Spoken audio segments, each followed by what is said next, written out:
어머니, 집에 계시면서 냉장고 좀 정리해 주세요. 냄새가 나서 열지를 못하겠어요. 가족여행 가자고 해놓고 저만 쏙 빼고 여행을 가는 아들과 며느리를 보면서 저는 손이 떨리고 심장이 쿵쿵 아려와서요. 오랫동안 참아왔습니다.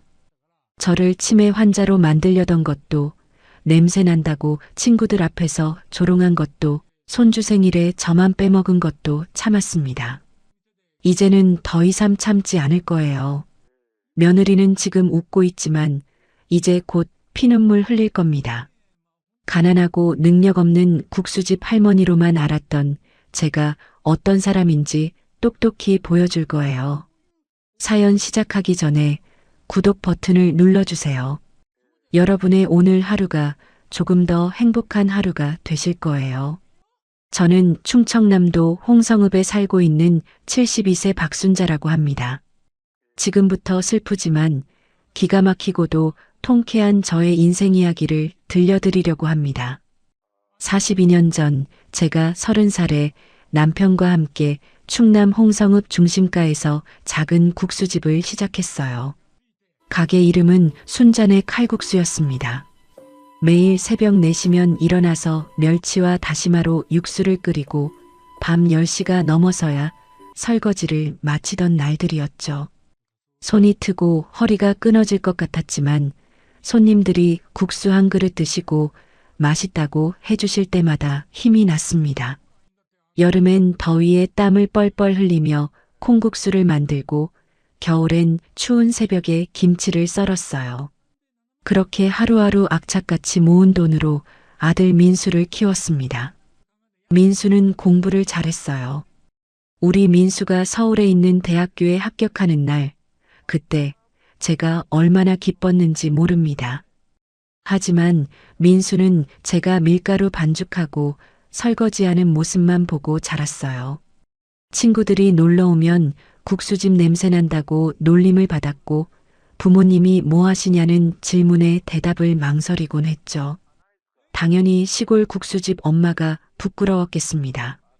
시간이 흐르고 민수가 서울로 대학 간 직후 저는 남편과 함께 큰 결심을 했습니다. 30년 동안 국수 한 그릇, 만두 한 접시 팔아서 모아둔 돈이 5억 원쯤 됐어요. 거기다 홍성 외곽에 몰래 사둔 땅이 있었습니다. 시어머니한테 물려받은 땅인데 아무도 몰랐죠. 그 땅을 12억 원에 팔았어요. 그래서 남편과 상의해서 서울 강남구 대치동에 작은 상가 건물을 샀습니다. 17억 원짜리였어요. 그게 시작이었습니다. 2000년대 초반 부동산 경기가 좋아지면서 그 건물 가격이 30억 원까지 치솟았어요. 저는 그걸 팔아서 강남대로에 있는 더 큰 건물을 샀죠. 그렇게 25년을 굴리고 또 굴려서 지금은 강남대로의 빌딩 3채와 강남구 역삼동에 오피스텔 2개 동을 가진 건물주가 됐습니다. 빌딩과 오피스텔을 합치면 420억 원이고 현금이 120억 원 있어요. 총 자산으로 따지면 540억 원입니다. 하지만 아들 민수는 그걸 전혀 몰랐습니다. 저는 일부러 말하지 않았어요. 민수가 스스로 성장하길 바랐거든요. 민수는 대학 졸업 후 중견기업에 취직해서 과장까지 올라갔습니다. 그리고 8년 전에 며느리 지은이를 만나 결혼했어요. 지은이는 외국계 회사 다니는 커리어 우먼이었고 SNS에는 화려한 사진들을 올리곤 했죠. 그러던 어느 날 제 인생에서 가장 큰 힘든 시련이 왔습니다. 5년 전에 평생을 함께해온 인생의 동반자 남편이 갑작스럽게 세상을 떠났습니다. 급성심근경색이었어요. 장례식장에서 민수가 저를 꼭 안아줬을 때 저는 이제 가족밖에 없다는 생각이 들었습니다. 빌딩이 뭐가 중요하고 돈이 뭐가 중요합니까? 혼자 홍성에 남아있으니 너무 외로웠어요. 밤마다 남편 생각에 잠을 설쳤고 국수집도 문을 닫았습니다. 그래서 3년 전 아들 내외가 사는 서울 송파구 잠실로 올라갔어요. 아들이 사는 아파트는 제 명의였지만 민수는 나중에 증여받을 집이라고 생각하며 살고 있었습니다. 저는 그냥 얹혀 사는 시어머니처럼 지냈어요. 손주 지훈이도 보고 싶었고 가족의 온기가 그리웠거든요. 그런데 오늘 아침 제 인생에서 가장 치욕스러운 순간이 왔습니다. 아들 내외가 5박 6일 제주도 가족여행을 간다고 했거든요. 손주 지훈이도 데리고요. 일주일 전부터 계획한 여행이었어요. 저는 당연히 저도 함께 가는 줄 알았습니다. 며느리가 여행 일정표를 프린트해서 냉장고에 붙여뒀고 저도 그걸 보면서 어떤 옷을 챙겨갈까 고민했거든요. 어젯밤에는 가방까지 다 쌌어요. 편한 운동화도 꺼내놓고 모자도 준비했죠. 그런데 오늘 아침 8시 현관에서 짐을 챙기던 며느리 지은이가 저를 돌아보며 말했습니다. 어머니, 집에 계시면서 냉장고 좀 정리해 주세요. 김치도 상할 것 같고요. 저는 귀를 의심했어요. 뭐라고요? 제가 다시 물었죠. 며느리는 마치 당연하다는 듯이 아주 차분하게 대답했습니다. 어머니는 여행 가시면 힘드실 것 같아서요. 제주도 걷는 코스도 많고요. 집에서 편히 쉬세요. 우리 돌아올 때까지요. 그 순간 제 심장이 쿵 하고 내려앉았어요. 머리가 하얘졌습니다. 아들 민수도 옆에서 고개를 끄덕이더군요. 엄마, 우리 돌아올 때까지 집 좀 부탁해. 냉장고 음식 버리지 말고 정리만 해놓고 택배 오면 받아주고. 민수의 목소리는 무심했어요. 마치 저를 가사도우미 부르듯이 말하더군요. 제 손이 미세하게 떨리기 시작했습니다.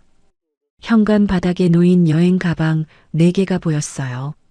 큰 가방, 중간 가방, 지훈이 캐릭터 가방, 그리고 며느리 화장품 가방. 4개였어요. 제 가방은 없었습니다. 손주 지훈이가 제 손을 잡고 물었어요. 할머니 안 가요? 할머니도 같이 가요. 지훈이 목소리에 제 눈시울이 뜨거워졌습니다. 하지만 며느리가 재빨리 지훈이 손을 잡아당기며 말했어요. 할머니는 집에서 쉬고 싶대. 우리끼리 가자. 아들은 저를 한번 쳐다보더니 고개를 돌렸습니다. 그리고는 가방을 들고 현관문을 열었어요. 쾅! 현관문이 닫혔습니다. 빈집의 정적이 저를 집어삼켰어요. 저는 그 자리에 우두커니 서 있었습니다. 얼마나 시간이 흘렀을까요? 저는 현관 거울에 비친 제 모습을 봤어요. 20년 된 낡은 카디건, 색이 바랜 면바지, 머리는 파마한 지 2달이 넘어 부스스했죠. 며느리는 명품 가방을 들고 있었고 아들은 새 운동화를 신고 있었습니다. 그들의 여행 가방 4개와 제가 어젯밤 싸둔 가방 1개의 대비가 제 눈에 선명하게 들어왔어요. 저는 가사도우미가 된 겁니다. 냉장고나 정리하고 택배나 받으라는. 제 눈에서 뜨거운 게 올라왔지만 저는 울지 않았어요. 그 대신 주먹을 꽉 쥐었습니다. 손톱이 손바닥에 박히는 게 느껴졌죠. 손이 부들부들 떨렸어요. 분노였는지 서러움이었는지 알 수 없었습니다. 이제 됐어요. 정말 이제 됐습니다. 저는 거실로 걸어가 핸드백에서 휴대폰을 꺼냈어요. 전화번호부를 열어 한 사람을 찾았습니다. 한미정. 제 오랜 친구이자 20년 경력의 부동산 등기 전문가죠. 남편이 살아있을 때부터 저희 건물 관리를 도와준 사람이에요. 통화 버튼을 눌렀습니다. 신호가 2번 울렸어요. 미정아, 나야. 저는 최대한 차분하게 말했습니다. 오늘부터 시작하자. 그 집 매각 서류 준비해줘.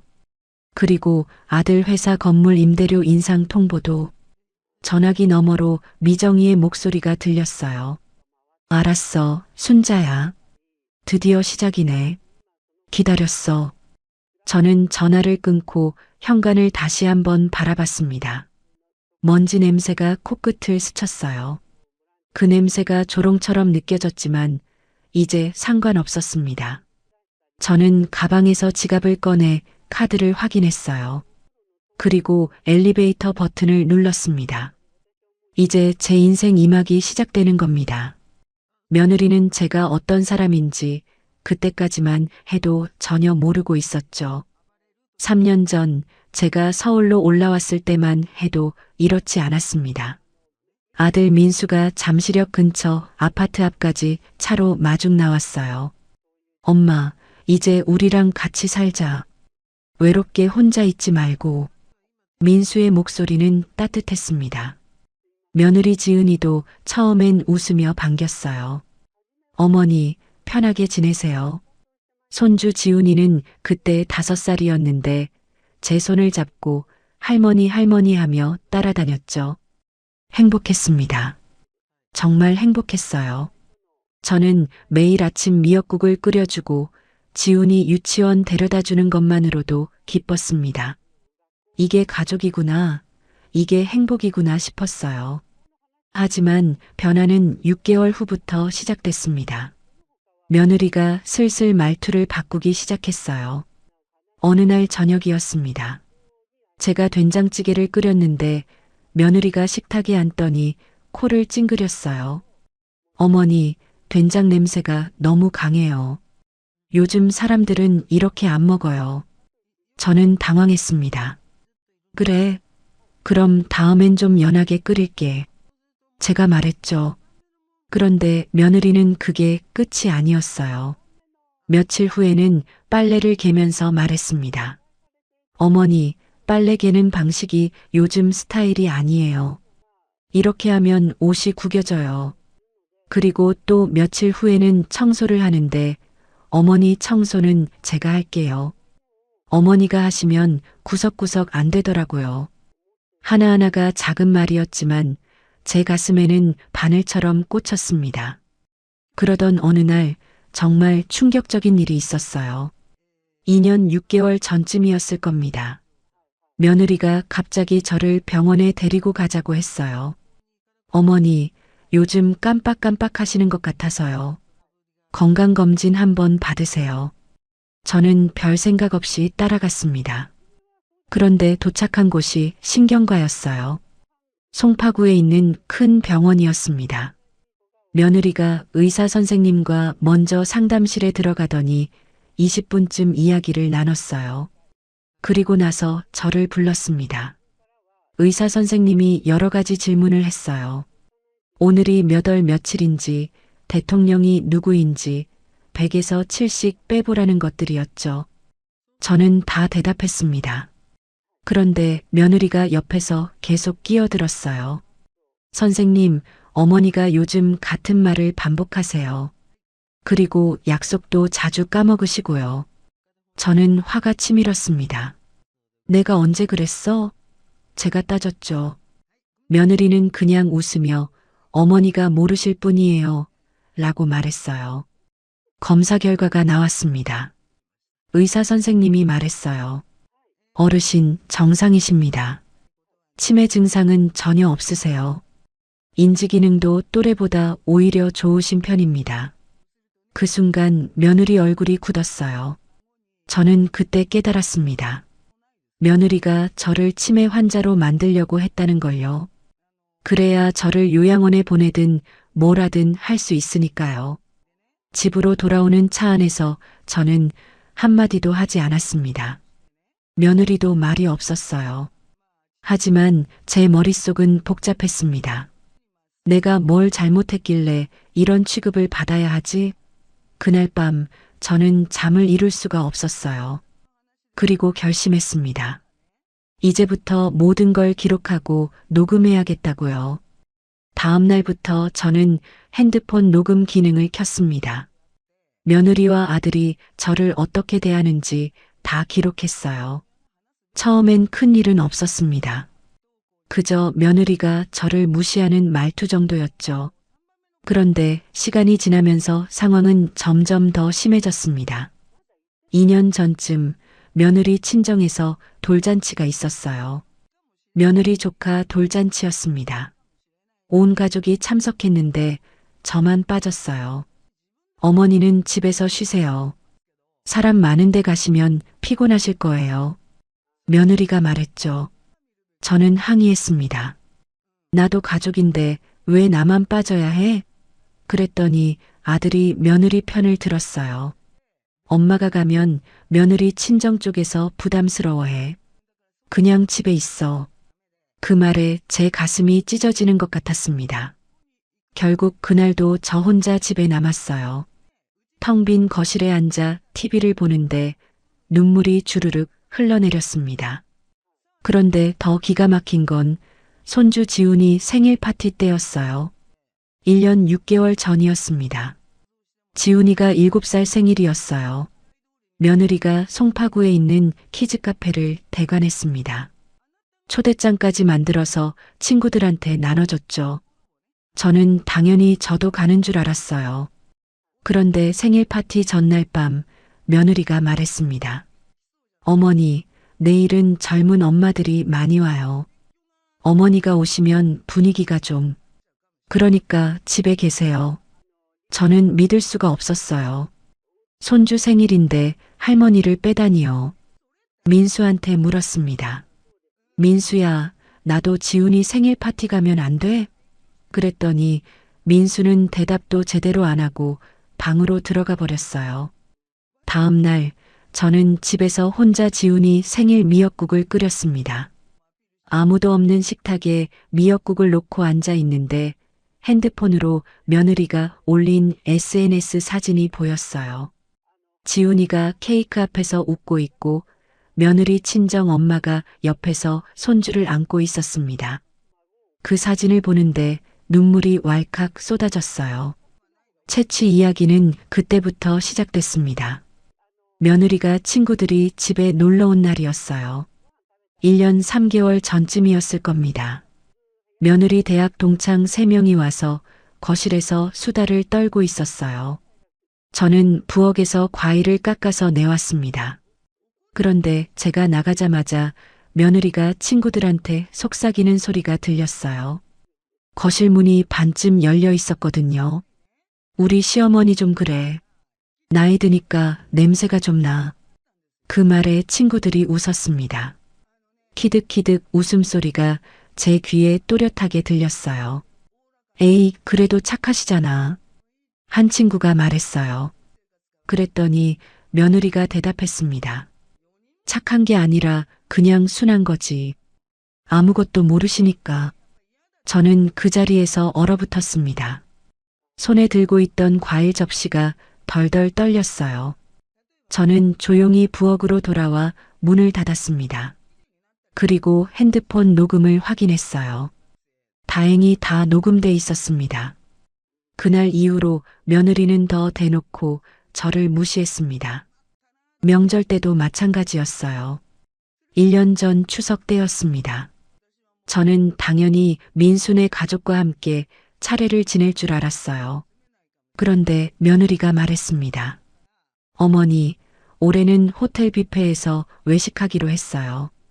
어머니는 집에서 편하게 계세요. 호텔 뷔페요? 명절인데요?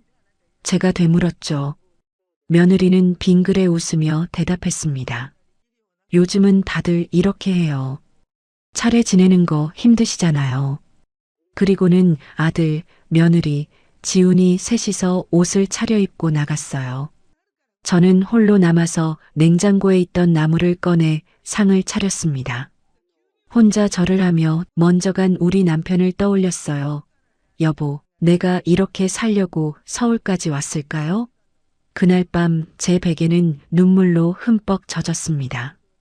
어느 날은 제가 지훈이한테 용돈 5만 원을 주려고 했어요. 그랬더니 며느리가 제 손을 탁 쳤습니다. 손등을 치는 소리가 쨍하고 울렸어요. 어머니, 애한테 돈 주지 마세요. 버릇 나빠져요. 제가 말했죠.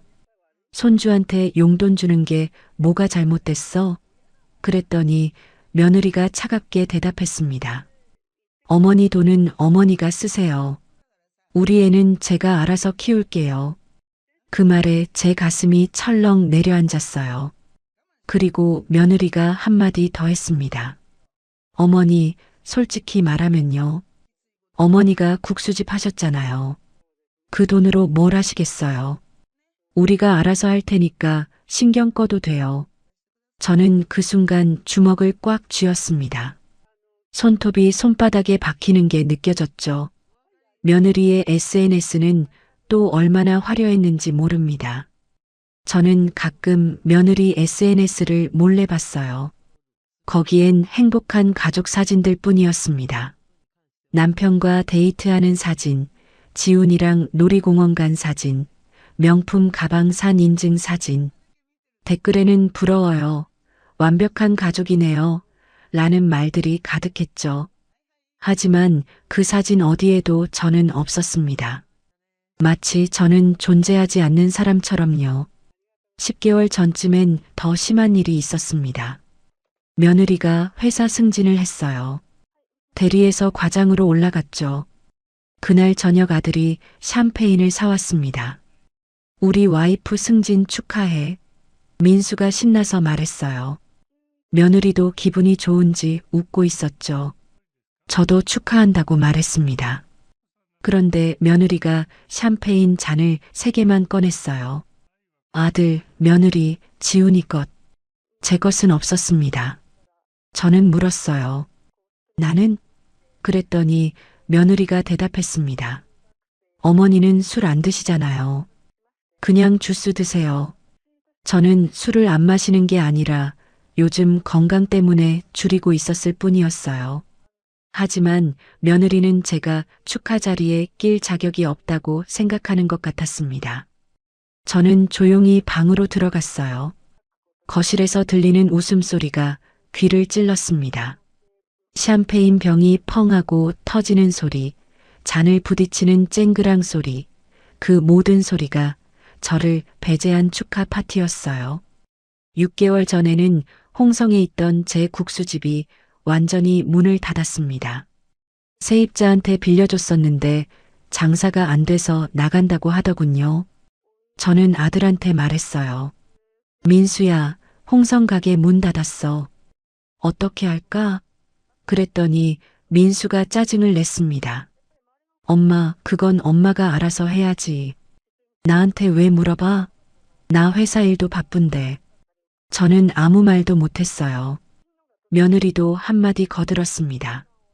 어머니, 솔직히 홍성까지 왔다 갔다 하기도 힘드시잖아요. 그냥 파세요. 얼마 안 되겠지만요. 얼마 안 된다는 말에 제 심장이 쿵 내려앉았습니다. 며느리는 제가 가난한 국수집 주인이라고만 생각하고 있었어요. 그 모든 시간 동안 저는 홍성에 있는 금고를 떠올렸습니다. 그 금고 안에는 강남 빌딩 3채와 오피스텔 2개 동의 등기 권리증이 들어 있었어요. 제 통장에는 현금 120억 원이 넘게 들어 있었죠. 하지만 저는 참았습니다. 아직은 때가 아니라고 생각했어요. 며느리와 아들이 얼마나 더 저를 무시하는지 지켜보고 싶었습니다. 그래서 저는 계속 녹음을 했어요. 며느리가 저를 욕하는 말, 아들이 저를 무시하는 태도 다 녹음했습니다. 3년 동안 모은 녹음 파일이 핸드폰에 100개가 넘었어요. 그리고 오늘 아침 여행 가방 앞에서 배제당하는 순간이 왔습니다. 그 긴 세월 동안 쌓인 모욕과 무시가 현관 한마디로 폭발했어요. 냉장고나 정리하라는 며느리의 말이 마지막 방아쇠였습니다. 저는 더 이상 참을 수 없었어요. 이제 정말 시작할 때가 온 겁니다.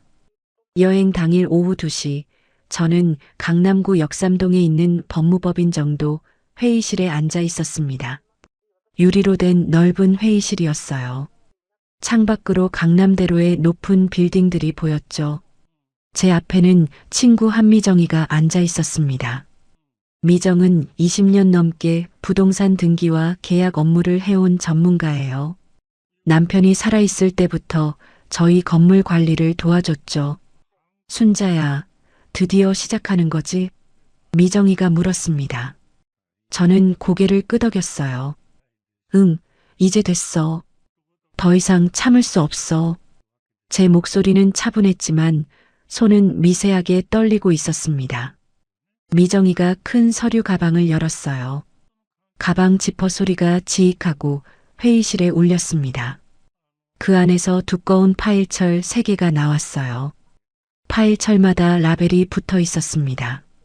강남대로 빌딩 3개의 위치와 주소, 그리고 또 다른 파일 2개에는 역삼 오피스텔 1차, 역삼 오피스텔 2차라고 적혀 있었죠. 미정이가 첫 번째 파일을 펼쳤습니다.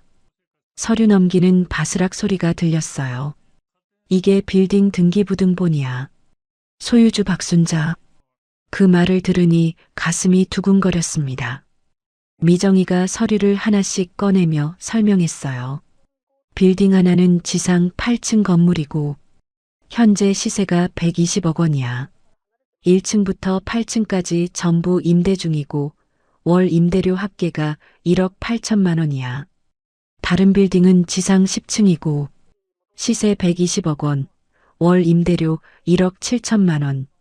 마지막 빌딩은 지상 7층의 시세 110억 원, 월 임대료 1억 5천만 원.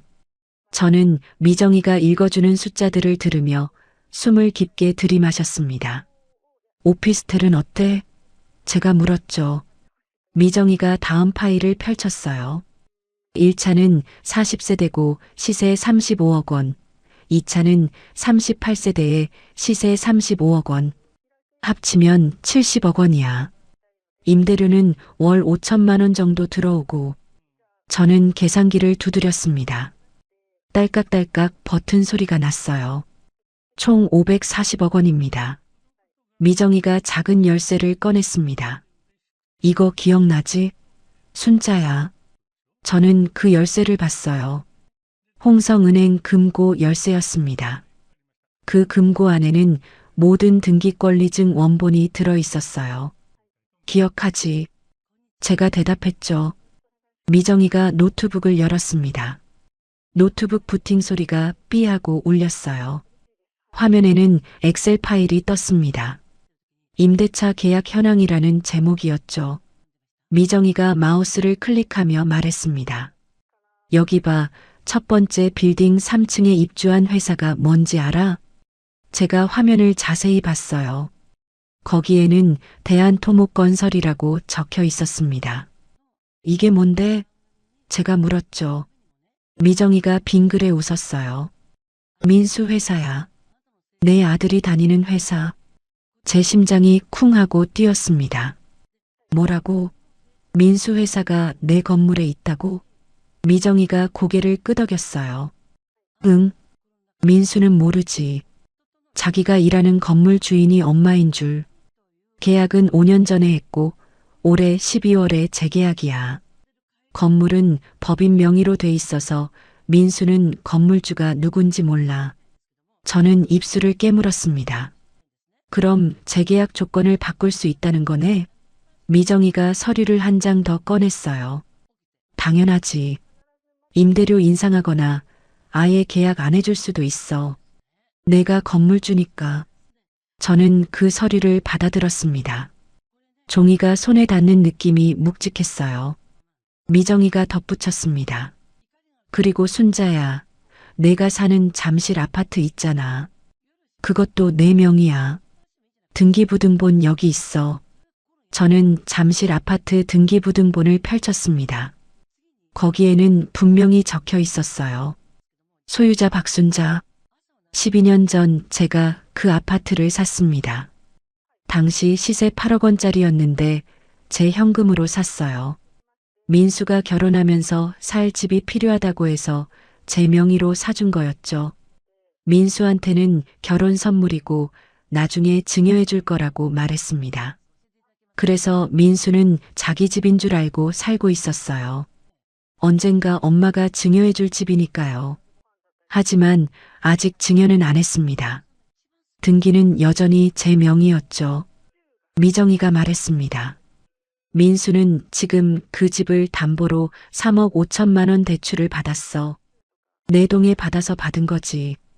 대출 만기가 내년 3월이고 연장 동의가 필요한데 내가 소유주니까 내 동의 없이는 연장이 안 돼. 저는 눈을 감았습니다. 그럼 내가 동의 안 하면? 미정이가 단호하게 대답했어요. 민수는 3억 5천만 원을 일시불로 갚아야 해.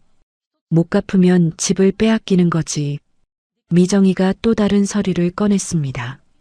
이건 며느리 지은이 회사 조사 자료야. 제가 눈을 크게 떴어요. 며느리 회사까지 조사했어? 미정이가 고개를 끄덕였죠. 당연하지.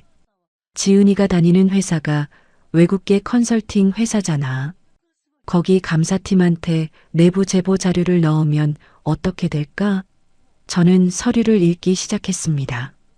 거기에는 며느리의 출장비 부풀리기, 허위 보고서 작성, 접대비 횡령 의혹 등이 적혀 있었어요. 미정이가 말했습니다. 이 자료는 익명으로 감사팀에 제보할 수 있어. 그럼 지은이는 감사를 받게 되고 최소한 승진은 물 건너가지. 심하면 징계야. 제 손이 서류를 꽉 쥐었습니다. 종이가 구겨지는 소리가 작게 났어요. 미정이가 마지막 파일을 펼쳤습니다. 그리고 이게 제일 중요한 거야. 유언장. 저는 그 서류를 봤어요. 5년 전 남편이 죽은 직후 작성한 유언장이었습니다. 거기에는 모든 재산을 아들 민수에게 상속한다고 적혀 있었죠. 하지만 미정이가 빨간 펜으로 줄을 그으며 말했습니다. 이거 다시 쓸 거지? 저는 고개를 끄덕였어요. 응. 민수한테 한 푼도 안 줄 거야. 미정이가 새 서류를 꺼냈습니다. 그럼 이렇게 바꾸자. 손주 지훈이 명의로 신탁 설정하고 지훈이가 성인 될 때까지 신탁 관리인이 관리하는 거야. 민수랑 지은이는 손도 못 대게. 저는 그 서류를 찬찬히 읽었습니다. 완벽했어요. 지훈이만은 지켜야겠다는 생각이 들었습니다. 미정이가 커피를 한 모금 마시고 말했어요. 순자야, 너 정말 대단해. 42년 동안 이렇게 모았잖아. 저는 씁쓸하게 웃었습니다. 대단한 게 아니야. 그냥 악착같이 산 거지. 새벽에 일어나 국수 반죽하고 밤늦게까지 설거지하고 그렇게 모은 돈이야. 미정이가 제 손을 잡았어요. 이제 그 돈으로 내 존엄을 되찾는 거야. 복수가 아니라 존엄 회복이야. 저는 미정 손을 꽉 잡았습니다. 고마워, 미정아. 내가 없었으면 어떻게 했을까? 미정이가 웃으며 대답했어요. 우리 40년 친구잖아. 당연한 거지. 미정이가 달력을 펼쳤습니다. 그럼 일정 짜자. 민수네 가족 제주도 여행이 5박 6일이지? 돌아오는 게 언제야? 제가 계산했어요. 6일 후에요. 미정이가 달력에 표시하며 말했습니다. 좋아. 그럼 돌아온 다음 날부터 시작하자. 첫째, 며느리 회사 감사팀 제보. 둘째, 민수 회사 임대료 인상 통보. 셋째, 아파트 대출 연장 거부. 넷째, 퇴거 통보. 저는 미정이가 적는 걸 지켜봤습니다. 펜 끝이 종이 위를 사각사각 긋는 소리가 들렸어요. 마지막으로 유언장 변경하고 집 매각 준비. 이 순서로 가면 돼. 저는 고개를 끄덕였습니다. 알겠어. 시작하자. 미정이가 서류를 다시 가방에 넣으며 물었어요. 순자야, 후회 안 해? 저는 창밖을 바라봤습니다. 강남대로의 차들이 쌩쌩 지나가고 있었어요. 후회는 무슨, 3년 동안 참았잖아. 이제 더 이상 못 참아. 며느리가 나한테 뭐라고 했는지 알아? 냄새 난다고 했어. 친구들 앞에서. 그리고 민수는 여행에서 나를 빼버렸어. 냉장고나 정리하라고. 제 목소리가 떨렸습니다. 미정이가 제 어깨를 토닥였어요. 알아, 순자야. 그래서 이제 끝내는 거잖아. 저는 눈물을 닦았습니다. 그리고 일어서며 말했어요. 고마워, 미정아. 이제 진짜 시작이야. 회의실 문을 나서는데 미정이가 마지막으로 말했습니다. 순자야, 너는 피해자가 아니야. 너는 설계자야. 이제 복수는 감정이 아니라 구조의 전쟁이야. 저는 그 말을 가슴에 새겼습니다. 맞아요. 저는 더 이상 불쌍한 시어머니가 아니었습니다. 저는 540억 원 자산을 가진 건물주였고 아들 부부의 인생을 쥐락펴락할 수 있는 사람이었어요. 엘리베이터를 타고 내려가는데 거울에 비친 제 모습이 보였습니다. 낡은 카디건을 입고 있었지만 눈빛만큼은 달라져 있었어요. 이제 정말 시작입니다. 그렇게 6일이라는 시간이 흘렀습니다. 아들 가족이 제주도 여행에서 돌아온 날이었어요. 저녁 7시쯤 현관문이 덜컥 열리는 소리가 들렸습니다. 저는 거실 소파에 앉아 TV를 보고 있었죠. 다녀왔습니다. 며느리의 목소리가 들렸어요. 밝고 신나 있었습니다. 할머니, 손주 지훈이가 달려와 제 품에 안겼어요. 할머니 보고 싶었어요. 저는 지훈이를 꽉 안아줬습니다. 할머니도 보고 싶었어. 잘 놀다 왔어? 제가 물었죠. 지훈이가 고개를 끄덕이며 말했어요. 바다에서 수영하고 맛있는 거 많이 먹었어요. 저는 지훈이 머리를 쓰다듬었습니다. 그래, 잘 됐네. 아들 민수가 여행 가방을 끌고 들어왔어요. 엄마, 집 잘 지켰어? 냉장고 정리했고? 저는 고개를 끄덕였습니다. 응, 다 했어. 민수는 대답도 제대로 안 하고 방으로 들어갔어요. 며느리는 주방으로 가서 냉장고를 열어봤습니다. 어머니, 김치가 그대로네요. 정리 안 하셨어요? 저는 조용히 대답했습니다. 아직 안 상했던데? 며느리가 혀를 차며 말했어요. 에휴, 됐어요. 제가 할게요. 그리고는 쓰레기 봉투를 꺼내 김치통을 버리기 시작했습니다. 저는 그 모습을 지켜봤어요. 손이 부들부들 떨렸지만 참았습니다. 이제 곧 시작될 테니까요. 다음 날 아침 저는 일찍 집을 나섰습니다. 아무에게도 말하지 않았어요. 강남구 역삼동 법무법인으로 향했습니다. 지하철을 타고 가는데 가슴이 두근거렸어요. 오늘부터 진짜 시작이구나. 법무법인에 도착하니 미정이가 이미 와 있었습니다. 순자야, 왔어? 준비 다 됐어. 미정이가 말했어요. 저는 회의실 의자에 앉았습니다. 미정이가 서류 뭉치를 꺼냈어요. 두둑한 서류철이 탁 하고 책상에 놓이는 소리가 났습니다. 첫 번째 서류는 며느리 회사 감사팀 제보 자료였습니다. 미정이가 설명했어요. 이거 오늘 오후에 익명으로 이메일 보낼 거야. 지은이 출장비 허위 청구 내역, 접대비 부풀리기, 보고서 조작 의혹. 다 증거 있어. 저는 서류를 넘겼습니다. 종이 넘기는 바스락 소리가 들렸어요. 증거가 이렇게 많아? 제가 물었죠. 미정이가 고개를 끄덕였습니다.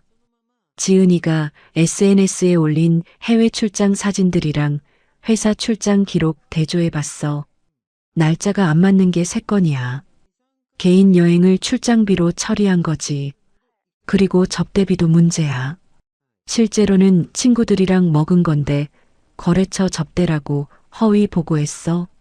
저는 입술을 깨물었습니다. 얼마나 많이 속였을까? 미정이가 계산기를 두드렸어요. 딸깍딸깍 소리가 났습니다.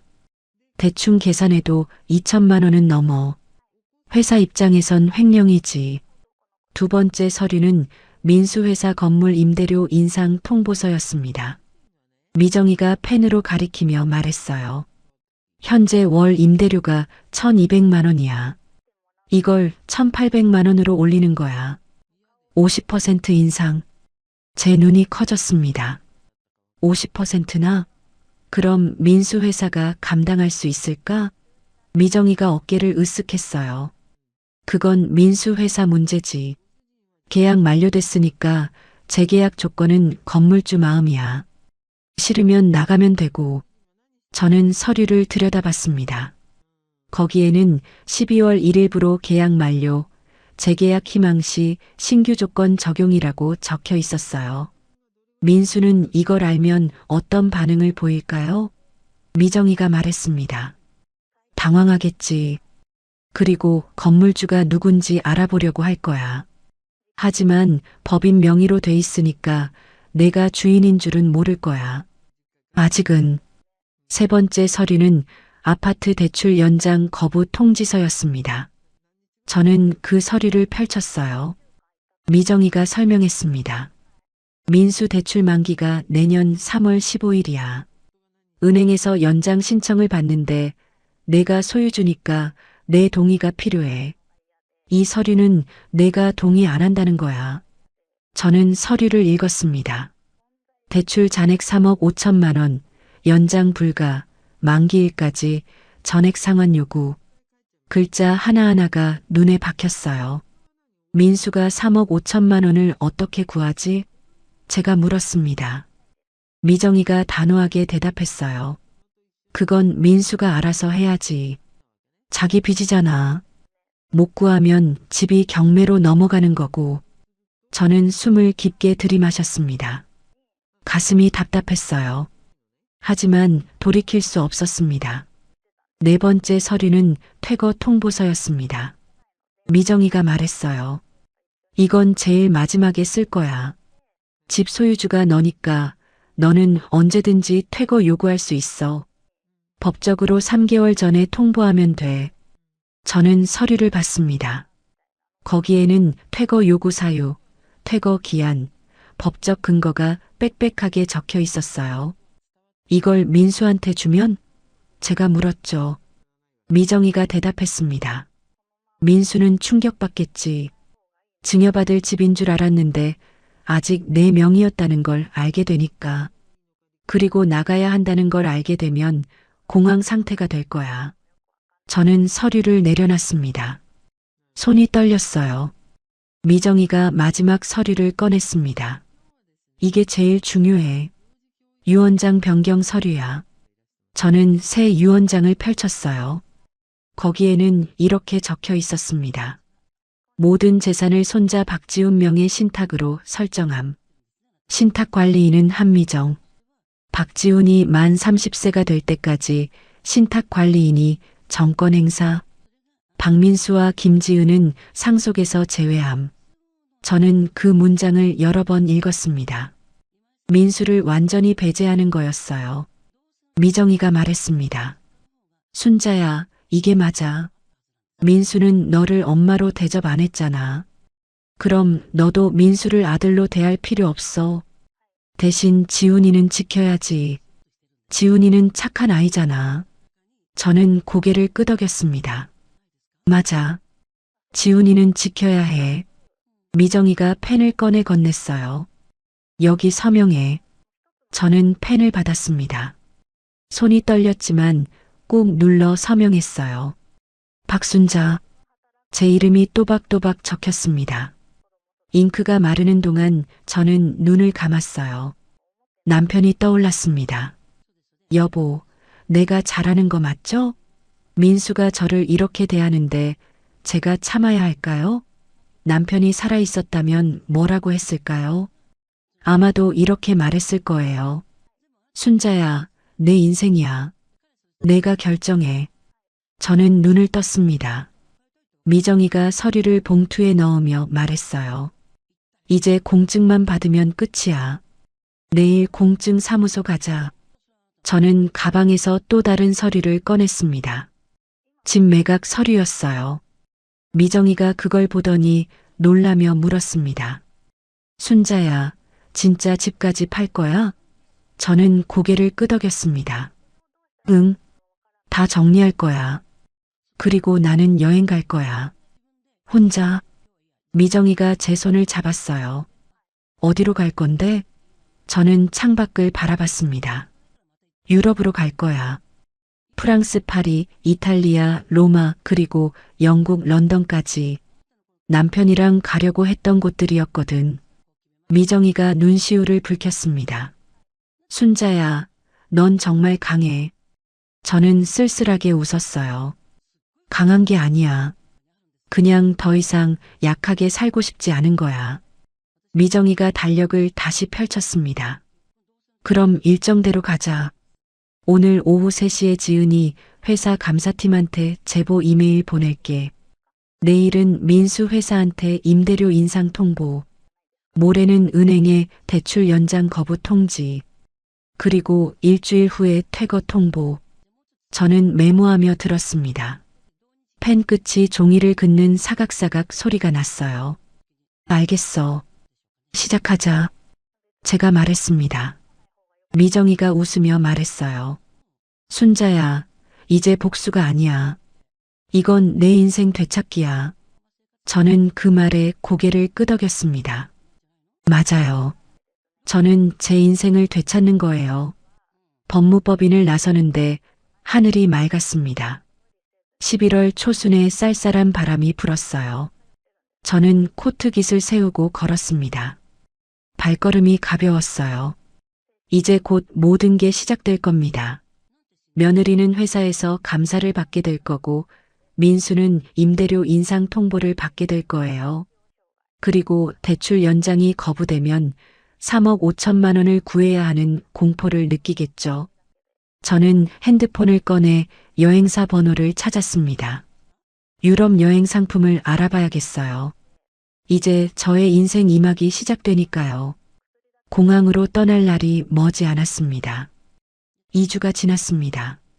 그날 저녁 현관문이 평소보다 조용히 열렸어요.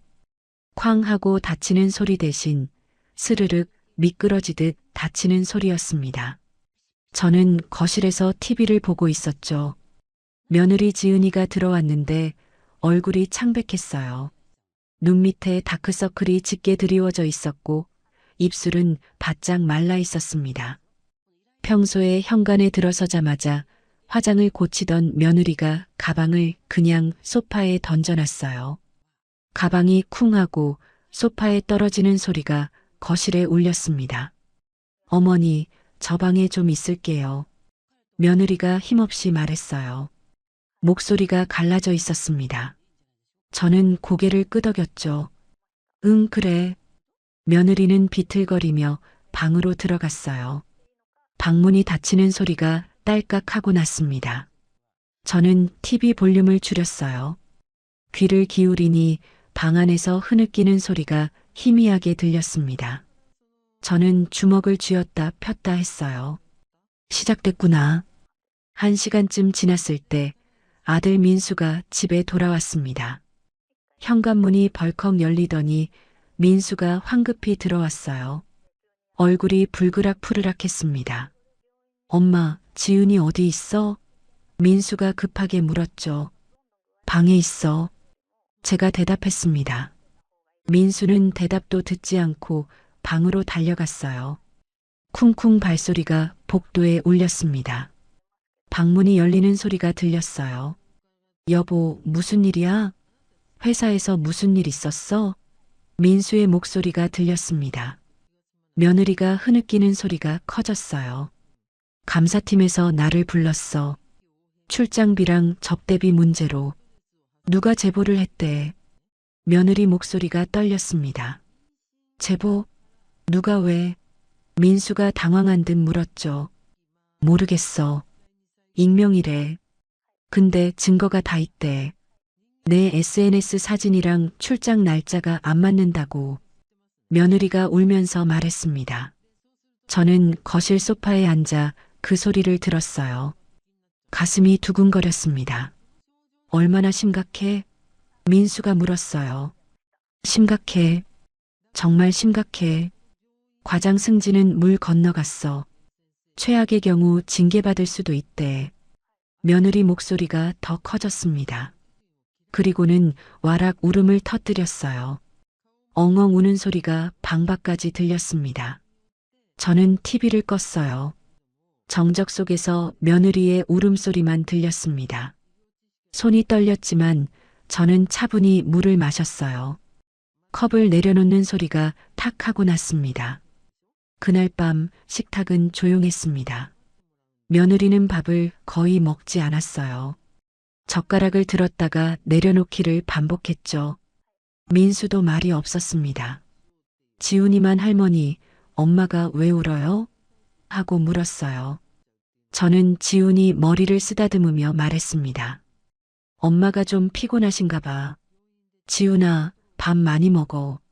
지훈이는 고개를 끄덕이며 밥을 먹었어요. 며느리는 지훈이를 보더니 눈물을 닦았습니다. 다음 날 아침 민수가 먼저 출근했어요. 현관에서 구두 신는 소리가 바쁘게 들렸습니다. 그런데 출근하고 1시간쯤 지났을 때 민수한테 전화가 왔습니다. 며느리가 핸드폰을 받았어요. 여보, 뭔데? 며느리 목소리가 거실까지 들렸습니다. 뭐, 임대료가 얼마라고? 며느리 목소리가 높아졌어요. 50% 인상? 그게 무슨 소리야? 저는 부엌에서 설거지를 하며 귀를 기울였습니다. 접시 씻는 물소리를 작게 줄였어요. 건물주가 재계약 조건을 바꿨대. 월 1,200만 원에서 1,800만 원으로. 안 그러면 나가라고. 며느리가 전화기에 대고 말했습니다. 목소리가 떨렸어요. 회사에서 어떻게 감당해? 며느리가 다급하게 물었죠. 모르겠어. 임원들이 난리야. 건물주가 누군지 알아보고 있어. 민수 목소리가 전화기 너머로 희미하게 들렸습니다. 며느리는 전화를 끊고 소파에 주저앉았어요. 쿵 소리가 났습니다. 저는 설거지를 마치고 행주로 손을 닦았습니다. 며느리한테 다가가 물었어요. 무슨 일이야? 며느리가 고개를 들었습니다. 눈이 충혈돼 있었어요. 아무것도 아니에요. 며느리가 짧게 대답했습니다. 하지만 손은 부들부들 떨리고 있었죠. 저는 그냥 주방으로 돌아왔습니다.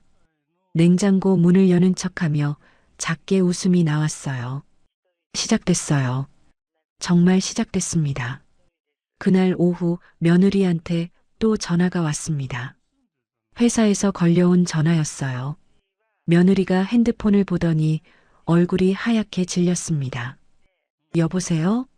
며느리가 떨리는 목소리로 받았어요. 네, 김지은 과장입니다. 며느리는 전화를 들으며 얼굴이 점점 굳어갔습니다. 네, 알겠습니다. 내일 오전 10시요. 네, 꼭 가겠습니다. 며느리가 전화를 끊었어요. 핸드폰을 쥔 손이 파르르 떨렸습니다. 감사팀에서 내일 또 오래요. 정식 인터뷰래요. 며느리가 혼잣말처럼 중얼거렸어요.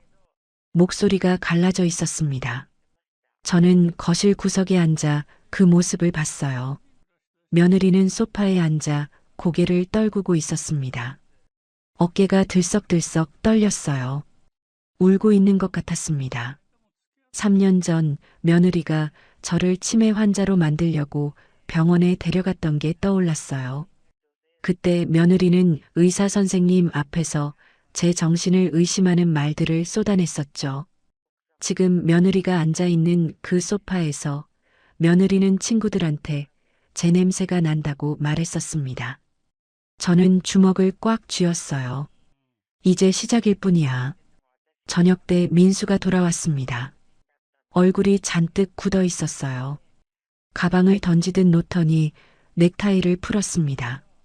지직 넥타이 푸는 소리가 거칠었어요. 엄마, 오늘 회사에서 큰일 났어. 민수가 말했습니다. 무슨 일인데? 제가 물었죠. 건물 임대료가 갑자기 50%나 올랐어. 회사에서 건물주 만나려고 했는데 법인 명의로 돼 있어서 누군지 모르겠대. 민수가 소파에 털썩 앉으며 말했어요. 그래서 어떻게 하려고? 제가 다시 물었습니다. 모르겠어. 회사에서 다른 건물 알아보고 있어. 근데 이사 비용도 만만치 않고. 민수가 한숨을 쉬었어요. 휴하는 소리가 길게 이어졌습니다. 며느리가 방에서 나왔어요. 눈이 퉁퉁 부어 있었습니다. 여보, 나 내일 감사팀 인터뷰 있어. 며느리가 떨리는 목소리로 말했죠. 민수가 며느리를 봤어요. 괜찮아? 걱정되는 목소리였습니다. 며느리가 고개를 저었어요. 안 괜찮아. 전혀 안 괜찮아. 승진은 이미 물 건너갔고 징계받을 수도 있어. 며느리 목소리가 갈라졌습니다. 민수가 며느리를 안아줬어요. 둘은 거실 한가운데서 껴안고 있었습니다.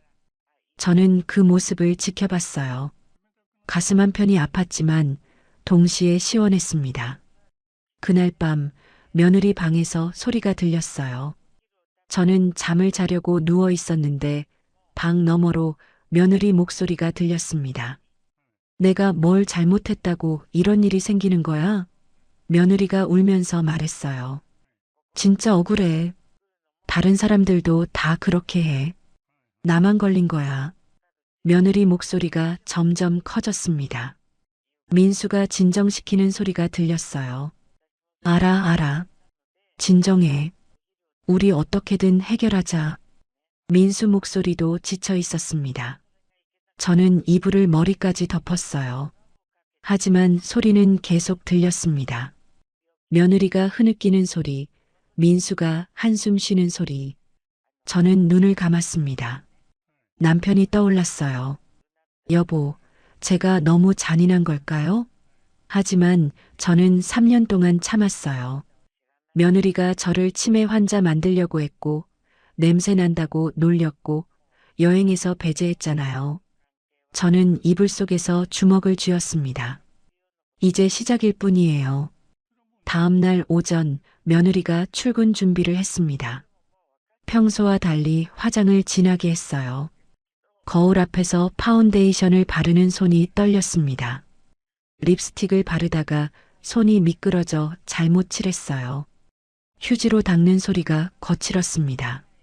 며느리는 옷장에서 정장을 꺼냈어요. 평소 입던 화려한 옷이 아니라 검은색 정장이었습니다. 어머니, 다녀올게요. 며느리가 힘없이 말했어요. 저는 고개를 끄덕였죠. 응, 다녀와. 며느리는 현관문을 나섰습니다. 문 닫히는 소리가 쿵 하고 무겁게 울렸어요. 점심때쯤 민수한테서 전화가 왔습니다. 엄마, 나 오늘 늦을 것 같아.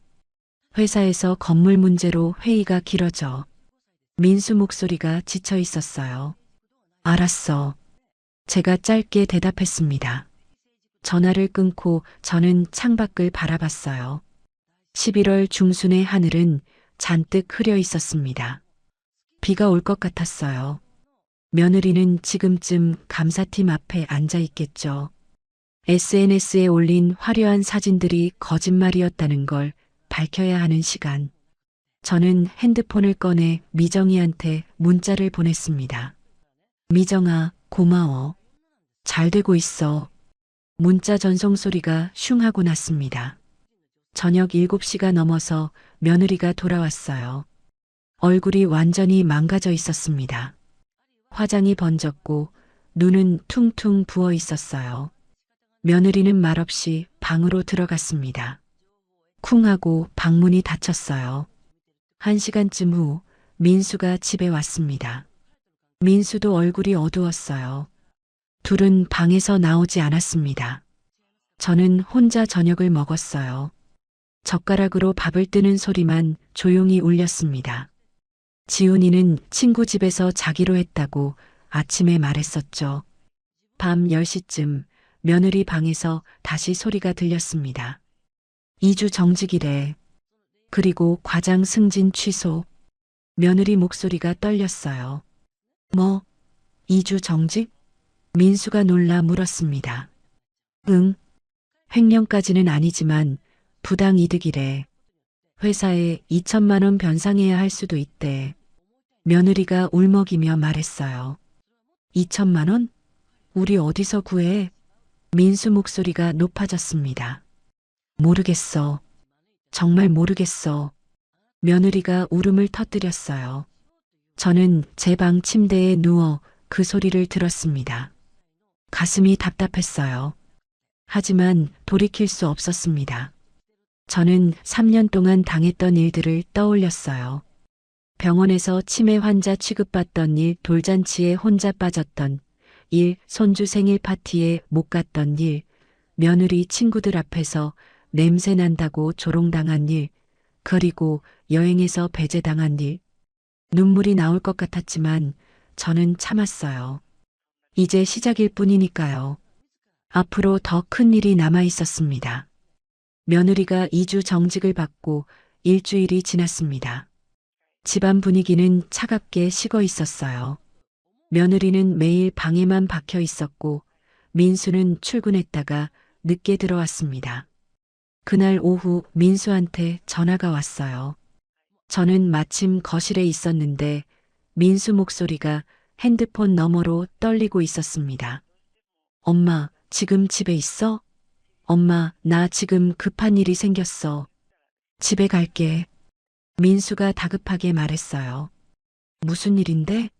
제가 물었지만 민수는 대답하지 않고 전화를 끊었습니다. 뚜뚜뚜 신호음만 울렸어요. 30분쯤 지나서 현관문이 벌컥 열렸습니다. 민수가 숨을 헐떡이며 들어왔어요. 얼굴이 창백했습니다. 엄마, 은행에서 연락 왔어. 민수가 급하게 말했어요. 대출 연장이 안 된대. 무슨 소리야? 제가 물었죠. 집 담보대출 말이야. 내년 3월에 만기잖아. 그걸 연장하려고 했는데 집주인 동의가 필요하대. 근데 집주인이 동의 안 했대. 민수가 숨을 몰아쉬며 말했습니다. 저는 눈을 크게 떴어요. 집주인? 무슨 소리야? 이 집은 나중에 내 이름으로 넘어올 집 아니야?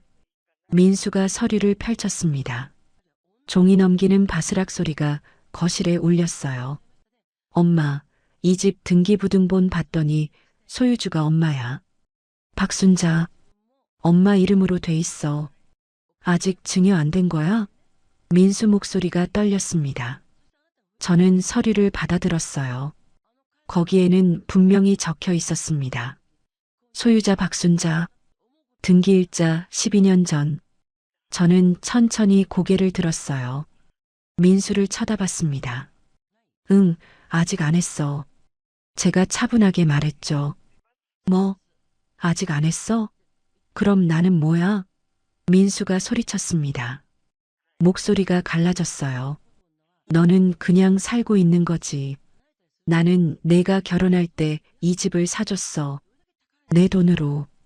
나중에 증여해 줄 생각이었지. 하지만 아직 안 했어.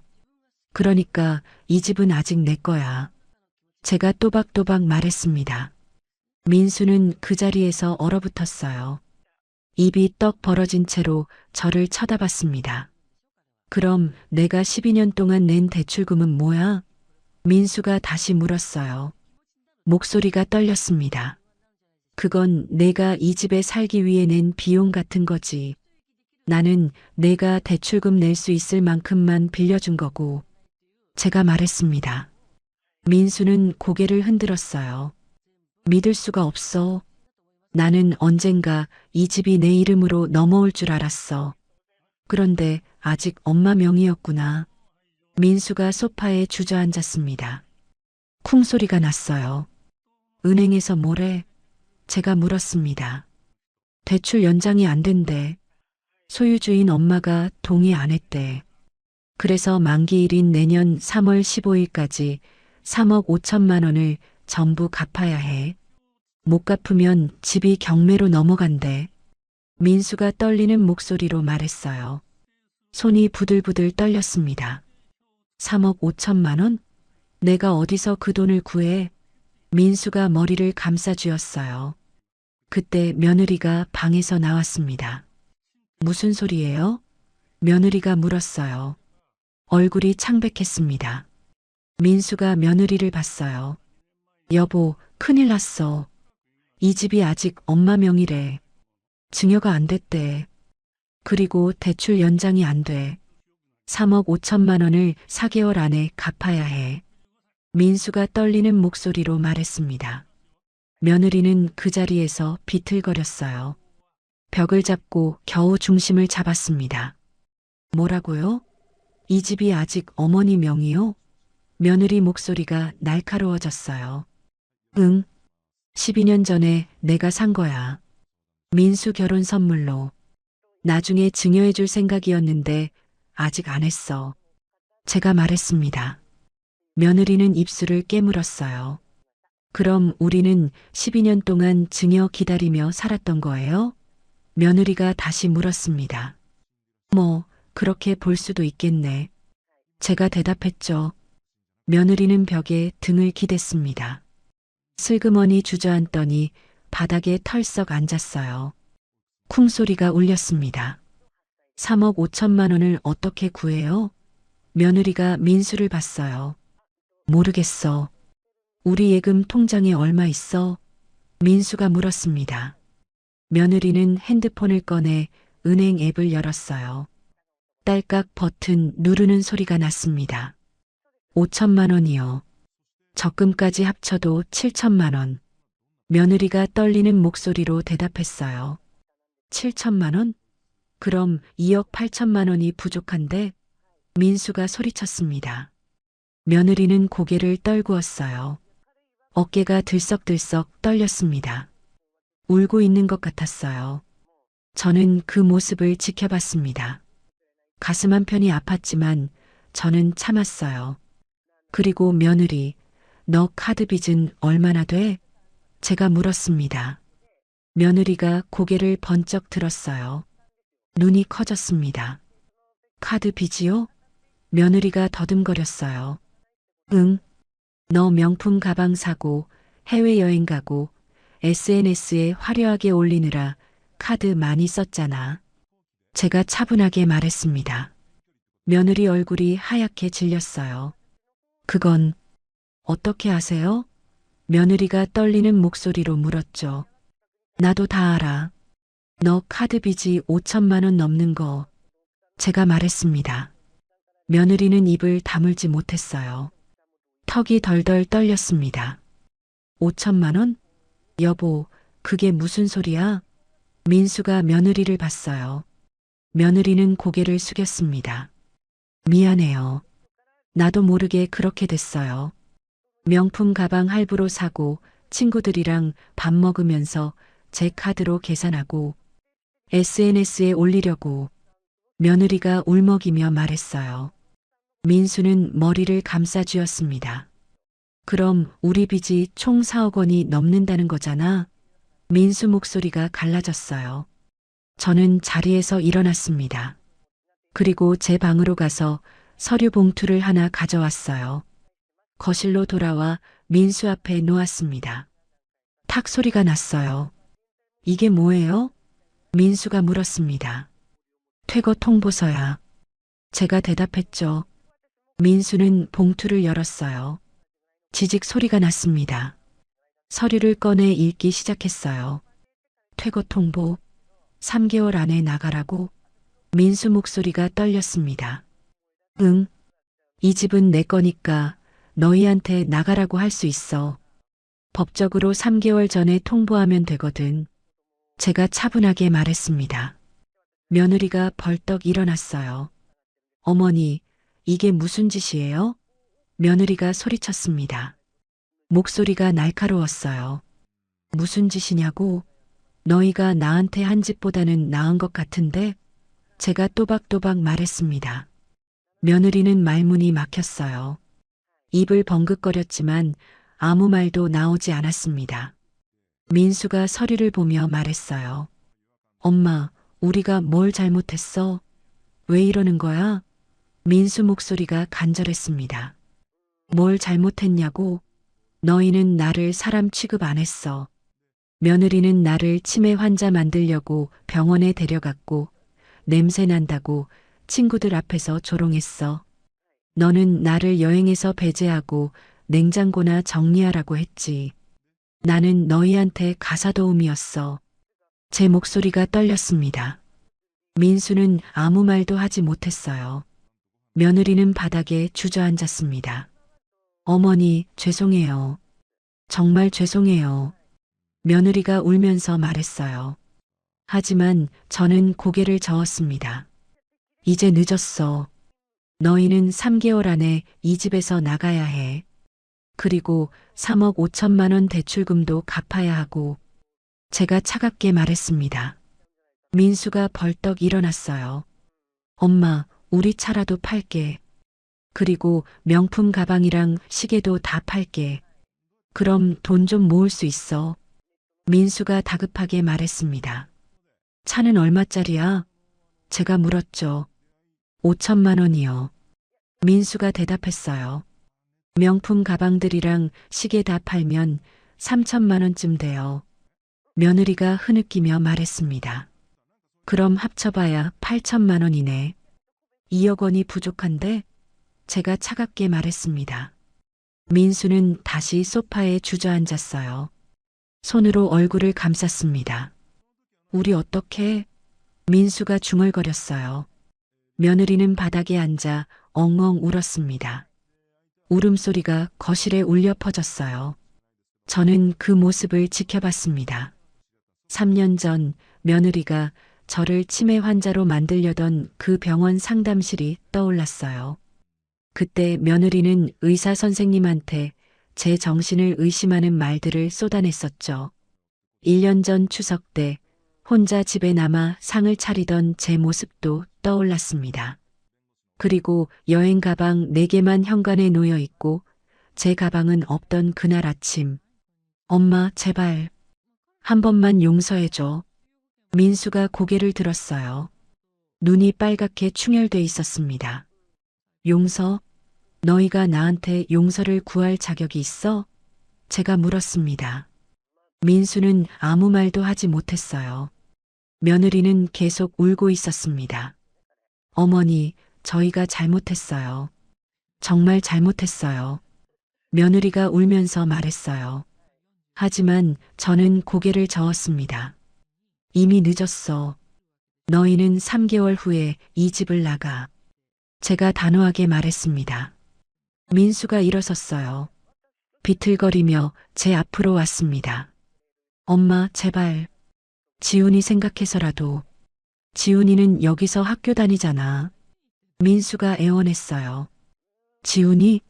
지훈이 걱정은 하지 마. 지훈이는 내가 따로 챙길 거야. 제가 말했습니다. 무슨 소리예요?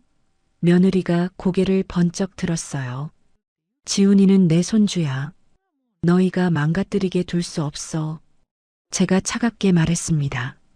그날 밤 민수 부부는 방에서 나오지 않았어요. 저는 거실에 홀로 앉아 있었습니다. 창밖으로 비가 내리기 시작했어요. 빗소리가 창문을 두드렸습니다. 똑똑똑 소리가 규칙적으로 울렸어요. 저는 핸드폰을 꺼내 미정이한테 문자를 보냈습니다. 미정아, 2단계 끝났어. 이제 마지막만 남았어. 문자 전송 소리가 슝 하고 났습니다. 다음 날 아침 민수가 양복을 차려입고 나왔어요. 얼굴이 헬쑥했습니다. 엄마, 나 은행 가볼게. 대출 상담 좀 받아볼게. 민수가 힘없이 말했어요. 알았어. 제가 짧게 대답했습니다. 며느리는 방에서 나오지 않았어요. 민수가 현관문을 나섰습니다. 문 닫히는 소리가 쿵 하고 무겁게 울렸어요. 저녁 때 민수가 돌아왔습니다. 얼굴이 잿빛이었어요. 안 돼. 어디서도 안 빌려줘. 내 신용으로는 2억 원도 어려워. 민수가 소파에 털썩 앉으며 말했어요. 며느리가 방에서 나왔습니다. 그럼 어떡해요? 며느리가 물었어요. 목소리가 떨렸습니다. 모르겠어. 정말 모르겠어. 민수가 머리를 감싸쥐었어요. 저는 부엌에서 저녁 준비를 하고 있었습니다. 칼로 물을 써는 소리가 도도독 울렸어요. 민수 부부의 절망스러운 대화가 귀에 들렸지만 저는 무덤덤하게 저녁을 준비했습니다. 냄비에서 국물 끓는 소리가 보글보글 났어요. 이제 마지막 단계만 남았습니다. 집을 팔고 저는 떠날 겁니다. 민수 부부가 어떻게 되든 이제 제 알바가 아니었어요. 3개월이 흘렀습니다. 퇴거 하루 전날이었어요. 저는 아침부터 짐을 정리하고 있었습니다. 제 방에 있던 옷가지들을 여행 가방에 넣었어요. 옷을 개는 바스락 소리가 조용히 울렸습니다. 창밖으로 2월의 차가운 바람이 불었어요. 내일이면 이 집을 떠납니다. 아니, 정확히는 민수 가족이 이 집을 떠나는 거죠. 이 집은 제 거니까요. 지난 3개월 동안 민수 부부는 온갖 방법을 동원했습니다. 친척들한테 돈을 빌리려고 했고 대출 상담을 수십 번 받았어요. 차를 팔았고 며느리 명품 가방도 다 팔았습니다. 하지만 중고라서 예상보다 적게 받았어요.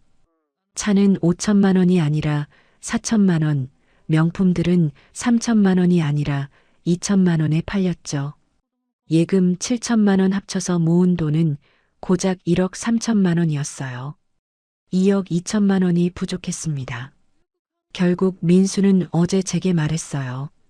엄마, 우리 내일 나갈게. 짐 다 쌌어. 민수 목소리는 지쳐 있었습니다. 오후 3시쯤 인터폰 소리가 울렸습니다. 띵동. 저는 현관으로 갔어요. 인터폰 화면을 보니 민수와 며느리가 서 있었습니다. 문을 열었죠. 둘은 거실로 들어왔습니다. 며느리 눈은 퉁퉁 부어 있었고 민수는 얼굴이 헬쑥했어요. 앉아. 제가 말했습니다. 둘은 소파에 앉았어요. 쿵 소리가 났습니다. 어머니. 며느리가 입을 열었어요. 목소리가 떨렸습니다. 정말 죄송합니다. 제가 잘못했어요. 며느리가 고개를 숙였어요. 어깨가 들썩들썩 떨렸습니다. 저는 며느리를 쳐다봤어요. 무슨 말을 하고 싶은 거야?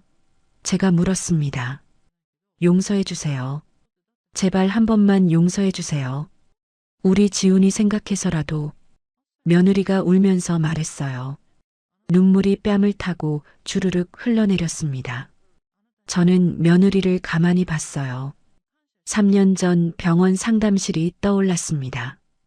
며느리가 의사 선생님한테 저를 치매 환자로 만들려던 그날. 1년 3개월 전 며느리가 친구들한테 제 냄새가 난다고 조롱하던 그날. 그리고 여행 가방 4개만 놓여 있던 그날 아침. 용서? 너는 나한테 용서받을 자격이 있어? 제가 차갑게 물었습니다. 며느리는 바닥에 무릎을 꿇었습니다. 쿵 소리가 거실에 울렸어요. 어머니, 제발이요. 저 정말 반성하고 있어요. 다시는 그러지 않을게요. 며느리가 손을 모으며 빌었습니다. 하지만 저는 고개를 저었어요. 이미 늦었어. 너는 3년 동안 나를 사람 취급 안 했어. 이제 와서 무슨 용서야? 제가 말했습니다. 민수가 일어났어요. 엄마, 나도 잘못했어. 정말 잘못했어. 민수가 제 앞에 무릎을 꿇었습니다. 쿵 소리가 또 났어요. 엄마를 사람으로 대하지 않았어. 가사도우미처럼 대했어. 여행도 빼고. 미안해, 엄마. 정말 미안해. 민수 목소리가 갈라졌습니다. 눈물이 뚝뚝 떨어졌어요. 저는 민수를 내려다봤습니다. 제 아들이 제 앞에 무릎 꿇고 울고 있었어요. 가슴 한편이 무너져 내렸습니다. 하지만 저는 감정을 눌렀어요. 주먹을 꽉 쥐었습니다. 손톱이 손바닥에 박혔어요. 일어나. 제가 차갑게 말했습니다. 민수가 고개를 들었어요. 눈이 빨갛게 충혈돼 있었습니다. 저는 제 방으로 가서 서류 가방을 가져왔습니다. 거실로 돌아와 책상 위에 놓았어요. 탁 소리가 울렸습니다. 가방을 열고 서류철을 꺼냈어요. 두꺼운 서류철이었습니다. 이게 뭐냐고? 제가 물었죠. 민수와 며느리는 서류를 쳐다봤어요. 뭐예요? 민수가 떨리는 목소리로 물었습니다. 유언장이야. 새로 쓴 유언장. 제가 말했습니다. 서류철을 펼쳤어요. 종이 넘기는 바스락 소리가 들렸습니다. 첫 장에는 이렇게 적혀 있었어요. 유언장 변경. 작성일 3개월 전 민수가 서류를 읽기 시작했습니다. 얼굴이 점점 창백해졌어요. 모든 재산을 손자 박지훈 명의 신탁으로 설정함. 민수가 떨리는 목소리로 읽었습니다. 박민수와 김지은은 상속에서 제외함. 민수 목소리가 커졌어요. 엄마, 이게 무슨 소리야? 며느리도 서류를 봤습니다. 얼굴이 하얗게 질렸어요. 그대로야. 너희는 내 재산 한 푼도 못 받아. 빌딩 3채, 오피스텔 2개 동, 현금. 다 지훈이한테 가. 지훈이가 30살 될 때까지는 신탁 관리인이 관리하고. 제가 또박또박 말했습니다. 민수는 서류를 떨어뜨렸어요. 서류가 바닥에 펄럭이며 떨어졌습니다. 엄마, 그럼 우리는? 민수가 물었어요. 너희는 아무것도 못 받아. 너희가 나를 어떻게 대했는지 기억해. 나는 너희한테 투명인간이었어. 가사도우미였어. 이제 너희는 스스로 살아가. 제가 차갑게 말했습니다. 며느리는 바닥에 주저앉았어요. 쿵소리가 났습니다. 어머니, 그럼 우리는 어떻게 살아요? 며느리가 울면서 물었어요. 그건 너희가 알아서 해. 나는 이제 떠날 거야. 제가 말했습니다. 가방에서 여권과 항공권을 꺼냈어요. 탁 소리를 내며 책상 위에 놓았습니다. 나도 이제 여행 좀 다녀보려고 유럽으로 3개월 동안 프랑스 파리, 이탈리아, 로마, 손흥민 축구 보러 영국까지. 남편이랑 가려고 했던 곳들이야. 제가 말했어요. 민수가 여권을 받습니다. 엄마, 혼자 가는 거야? 민수 목소리가 떨렸어요. 응, 혼자 가. 너희랑은 이제 끝이야. 제가 단호하게 말했습니다. 민수는 고개를 떨궜어요. 어깨가 축 처졌습니다. 며느리는 계속 울고 있었어요. 엉엉 우는 소리가 거실에 울려 퍼졌습니다. 저는 그 소리를 들으며 서류에 서명했어요. 펜 끝이 종이를 긋는 사각 소리가 났습니다. 박순자. 제 이름이 또박또박 적혔어요. 그때 현관문이 열렸습니다. 지훈이가 학교에서 돌아온 거였어요. 다녀왔습니다. 지훈이 목소리가 밝았습니다. 거실로 들어온 지훈이는 울고 있는 엄마와 아빠를 봤어요. 엄마, 아빠, 왜 울어요? 지훈이가 놀라 물었습니다. 저는 지훈이를 불렀어요. 지훈아, 이리 와봐. 지훈이가 제게 왔습니다. 저는 지훈이를 안아줬어요. 따뜻했습니다. 지훈아, 할머니가 너한테 줄 게 있어. 제가 말했어요. 뭐예요, 할머니? 지훈이가 순수하게 물었습니다. 저는 신탁 서류를 꺼냈어요. 할머니 재산이야. 내가 30살 되면 다 내 거야. 빌딩도, 오피스텔도, 돈도. 제가 말했습니다. 지훈이는 무슨 말인지 잘 이해하지 못하는 표정이었어요. 할머니, 그게 뭐예요? 지훈이가 물었죠. 나중에 알게 될 거야. 지훈아, 할머니 말 잘 들어야 해. 공부 열심히 하고 착하게 살아야 해. 그럼 할머니가 내 미래를 다 준비해 놨어. 제가 지훈이 머리를 쓰다듬으며 말했습니다. 지훈이가 고개를 끄덕였어요. 네, 할머니. 며느리가 벌떡 일어났습니다. 어머니, 지훈이한테 그렇게 많은 돈을 주시면 어떡해요? 지훈이는 아직 어린데. 며느리가 다급하게 말했어요. 그래서 신탁이야. 지훈이가 30살 될 때까지는 신탁 관리인이 관리해. 너희는 손도 못 대. 그리고 지훈이 교육비는 따로 빼뒀어. 5억 원. 대학 갈 때까지 쓸 돈이야. 제가 차갑게 말했습니다. 며느리는 말문이 막혔어요. 민수가 일어났습니다. 비틀거리며 벽에 기댔어요. 엄마, 정말 우리한테 한 푼도 안 주는 거야? 민수가 떨리는 목소리로 물었습니다. 응, 한 푼도 안 줘. 너희는 스스로 살아가야 해. 제가 말했어요. 민수는 벽을 타고 주저앉았습니다. 쿵 소리가 울렸어요. 며느리는 바닥에 앉아 계속 울었습니다. 저는 그 모습을 지켜봤어요. 가슴이 답답했습니다. 하지만 후회는 없었어요. 저는 서류를 다시 가방에 넣었습니다. 그리고 일어서서 제 방으로 갔어요. 지훈아, 할머니 방에 와봐. 제가 지훈이를 불렀습니다. 지훈이가 제 방으로 왔어요.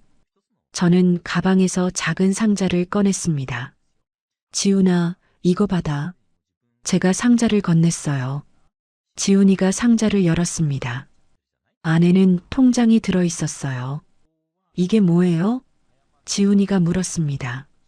지훈이 교육비야. 대학 갈 때까지 쓸 돈이야. 5억 원 들어 있어. 할머니 재산에서 따로 빼둔 거야. 제가 말했어요. 지훈이는 눈이 커졌습니다. 5억 원요? 지훈이가 놀라 물었어요. 응. 할머니가 지훈이 미래를 위해 준비한 거야. 엄마 아빠한테는 비밀이야. 알겠지? 제가 말했습니다. 지훈이가 고개를 끄덕였어요. 네, 할머니. 지훈이가 저를 꽉 안아줬습니다. 저는 지훈이를 안으며 눈물을 참았어요. 거실로 돌아왔습니다. 민수와 며느리는 여전히 바닥에 앉아 있었어요. 내일 나가. 짐 다 쌌지? 제가 물었습니다. 민수가 고개를 끄덕였어요. 응, 엄마. 다 쌌어. 민수 목소리가 힘없었습니다. 어디로 갈 건데? 제가 다시 물었죠. 친구 집에 잠깐 있다가 월세 알아볼 거야. 민수가 대답했어요. 월세? 돈은 어떻게 마련할 건데? 제가 물었습니다. 제 회사 월급이랑 퇴직금 중간 정산 받아서요. 그리고 지은이도 2주 정직 끝나면 회사 복귀해서 다시 일할 거예요. 민수가 말했어요. 하지만 목소리에는 확신이 없었습니다. 그래. 알아서 하렴. 제가 짧게 말했습니다. 민수는 고개를 들었어요. 엄마, 나중에라도 용서받을 수 있을까? 민수가 물었습니다. 저는 대답하지 않았어요. 그냥 제 방으로 들어갔습니다. 방문을 닫으니 딸깍 소리가 났어요. 저는 침대에 앉았습니다. 남편 사진을 꺼내봤어요. 웃고 있는 남편 얼굴이 보였습니다. 여보, 내가 잘한 거죠? 민수를 이렇게 보내는 게 맞죠? 제가 사진에 대고 중얼거렸어요. 눈물이 주르륵 흘러내렸습니다. 하지만 저는 닦지 않았어요. 그냥 흘러내리게 놔뒀습니다. 다음 날 아침 민수 가족은 짐을 쌌습니다. 현관에 여행 가방 5개가 놓여 있었어요. 저는 거실 소파에 앉아 그 모습을 지켜봤습니다. 지훈이가 제게 와서 안겼어요. 할머니, 보고 싶을 거예요. 지훈이가 울먹였습니다. 할머니도 보고 싶을 거야. 잘 지내야 해. 제가 지훈이 머리를 쓰다듬었어요. 민수가 마지막으로 제게 왔습니다. 엄마, 그동안 정말 미안했어. 민수가 고개를 숙였어요. 저는 대답하지 않았습니다. 며느리도 고개를 숙였어요. 어머니, 죄송했습니다. 며느리 목소리가 떨렸습니다. 저는 여전히 아무 말도 하지 않았어요. 현관문이 열렸습니다. 민수 가족이 가방을 끌고 나갔어요. 가방 바퀴가 바닥을 구르는 소리가 드르륵 드르륵 울렸습니다. 지훈이가 마지막으로 돌아봤어요. 할머니, 안녕히 계세요. 지훈이가 손을 흔들었습니다. 저는 손을 들어 흔들어줬어요.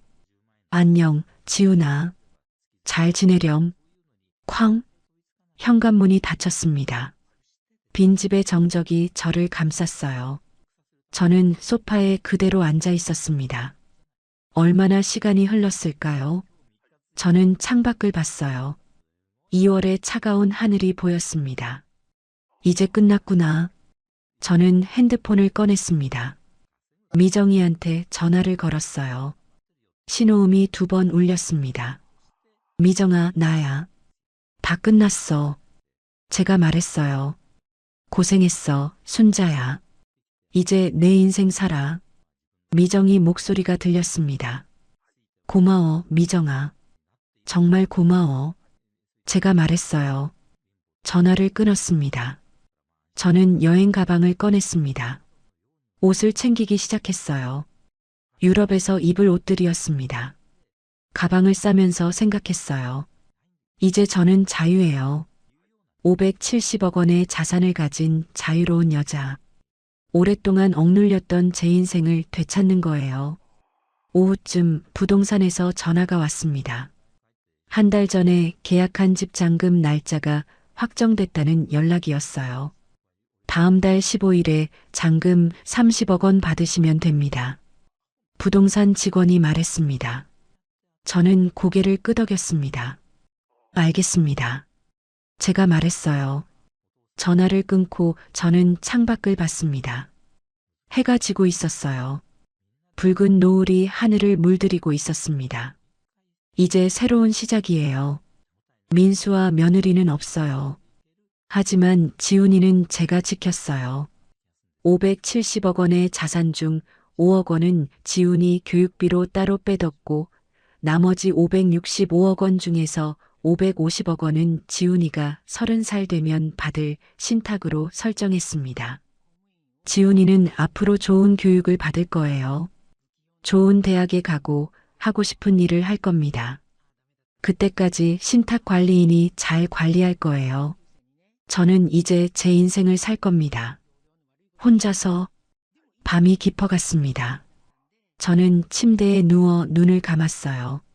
남편이 떠올랐습니다. 여보, 이제 당신한테 갈게요. 아니, 아직은 아니에요. 먼저 세상 구경 좀 하고 갈게요. 유럽도 가보고 남미도 가보고 당신이랑 못 가본 곳 다 가볼 거예요. 그리고 나서 당신한테 갈게요. 저는 작게 웃었습니다. 그리고 잠이 들었어요. 3개월이 지났습니다. 저는 인천공항 비즈니스 라운지에 앉아 있었어요. 창밖으로 비행기들이 이륙하는 모습이 보였습니다. 저는 커피를 한 모금 마셨어요. 따뜻했습니다. 유럽 여행을 떠나기 전 마지막 날이었어요. 내일이면 파리로 갑니다. 3개월 동안 유럽을 여행할 겁니다. 지난달에 받은 잠실 아파트 잔금 30억 원 덕분에 이제 저는 현금만 150억 원을 가지고 있었어요. 하지만 그 돈이 제게 행복을 주진 않았어요. 다만 자유를 줬을 뿐이죠. 민수 가족이 집을 나간 지 한 달이 지났습니다. 어제 미정이한테서 연락이 왔어요. 순자야, 민수네 소식 들었어? 미정이가 물었습니다. 아니, 무슨 일인데? 제가 대답했죠. 민수가 회사 그만뒀대. 임대료 때문에 회사가 다른 건물로 이사 갔는데 구조조정하면서 민수가 잘렸대. 미정이가 말했어요. 저는 아무 말도 하지 않았습니다. 그리고 지은이는 2주 정직 후 복직했는데 회사 분위기가 안 좋아서 결국 사표 냈대. 지금 구직 중이래. 미정이가 덧붙였습니다. 그래. 제가 짧게 대답했어요. 미정이가 한숨을 쉬었습니다. 민수네 가족이 지금 경기도 외곽 투룸에 산대. 월세 50만 원짜리. 생활이 많이 힘들어 보이더라. 미정이가 말했어요. 저는 창밖을 봤습니다. 비행기 한 대가 활주로를 달리고 있었어요. 그건 민수가 선택한 길이야. 제가 말했습니다. 하지만 지훈이는 달랐어요. 지훈이는 일주일에 한 번씩 제게 전화했습니다. 할머니, 보고 싶어요. 지훈이 목소리가 들렸어요. 할머니도 보고 싶어? 학교는 잘 다니고 있어? 제가 물었죠. 네, 할머니. 전학 가긴 했지만 괜찮아요. 지훈이가 대답했습니다. 공부 열심히 해야 해. 할머니가 지훈이 미래 다 준비해뒀으니까. 제가 말했어요. 네, 할머니. 할머니 언제 한국 오세요? 지훈이가 물었습니다. 3개월 후에 갈게. 그때 만나자. 제가 대답했어요. 지훈이는 제가 지켜야 할 유일한 가족이었어요. 지훈이는 앞으로 좋은 교육을 받을 거예요. 좋은 대학에 가고 하고 싶은 일을 할 겁니다. 그게 제가 지훈이한테 줄 수 있는 최고의 선물이었어요. 지난주 저는 장학재단을 만들었습니다. 순자장학재단. 가난한 학생들을 위한 장학금이에요. 10억 원으로 시작했고 매년 장학금을 지원할 겁니다. 제가 국수집하며 악착같이 모은 돈이잖아요. 그 돈으로 누군가의 미래를 만들어주고 싶었어요. 미정이가 이사로 들어왔고 전문가들이 운영을 맡았습니다. 그리고 저는 고아원에도 기부했어요. 5억 원. 가족 없이 자라는 아이들을 위해서요. 저는 가족이 있었지만 가족한테 버림받았어요. 그 아이들은 가족이 없지만 적어도 따뜻한 환경에서 자랄 수 있으면 좋겠다고 생각했습니다. 탑승 안내 방송이 나왔습니다. 파리행 비행기가 곧 출발한다는 방송이었어요. 저는 가방을 들고 일어났습니다. 게이트로 걸어가며 생각했어요. 72세에 시작하는 새 인생. 늦지 않았어요. 오히려 이제야 제대로 시작하는 것 같았습니다. 민수와 며느리는 저를 사람으로 대하지 않았어요. 하지만 저는 제 존엄을 되찾았습니다. 돈이 많아서가 아니에요. 제가 더 이상 참지 않기로 결심했기 때문입니다. 돈은 도구일 뿐이에요. 진짜 중요한 건 스스로를 지키는 용기였습니다. 비행기에 올랐습니다. 좌석에 앉아 안전벨트를 맸어요. 딸깍 소리가 났습니다. 창밖으로 한국 땅이 보였어요. 저는 작게 웃었습니다. 이제 파리에 가서 에펠탑을 볼 거예요. 로마에서 콜로세움을 걸을 거고 런던에서 템스강을 따라 산책을 하고 손흥민 선수의 축구 경기를 볼 거예요. 남편이 가고 싶어 하던 곳들이에요. 혼자지만 외롭지 않을 거예요. 오히려 자유로울 겁니다. 아무도 저를 무시하지 않고 아무도 저한테 냉장고 정리하라고 하지 않을 테니까요. 그리고 3개월 후 돌아와서 지훈이를 만날 거예요. 지훈이 손잡고 공원을 걸으며 이야기해 줄 거예요. 할머니가 어떻게 존엄을 되찾았는지. 그리고 지훈이한테 말해 줄 겁니다. 지훈아, 세상에서 제일 중요한 건 돈이 아니라 자기 자신을 지키는 거라고. 아무리 가족이라도 너를 함부로 대하게 두면 안 된다고. 비행기가 활주로를 달리기 시작했습니다. 엔진 소리가 커졌어요. 그리고 이륙했습니다. 땅이 멀어졌어요. 저는 창밖을 봤습니다. 구름 위로 올라가니 하늘이 맑았어요. 저는 눈을 감았습니다. 남편이 떠올랐어요. 여보, 지금 가고 있어요. 당신이 가고 싶어 하던 곳으로. 조금만 기다려요. 여러분, 오늘 72세 박순자님의 이야기 어떻게 들으셨나요? 가족이니까 참고 살아야 한다. 나이 들면 그냥 얹혀 사는 거지. 아마 평생 이렇게 스스로를 눌러오신 분들도 많으실 겁니다. 하지만 오늘 이야기는 말해줍니다. 돈보다 집보다 혈육보다 더 중요한 건 내 삶의 가치와 나를 존중하는 마음이라는 것을요. 참는 것만이 미덕이 아닙니다. 때로는 더 이상 나를 짓밟게 두지 않겠다고 서는 용기가 진짜 어른의 용기입니다.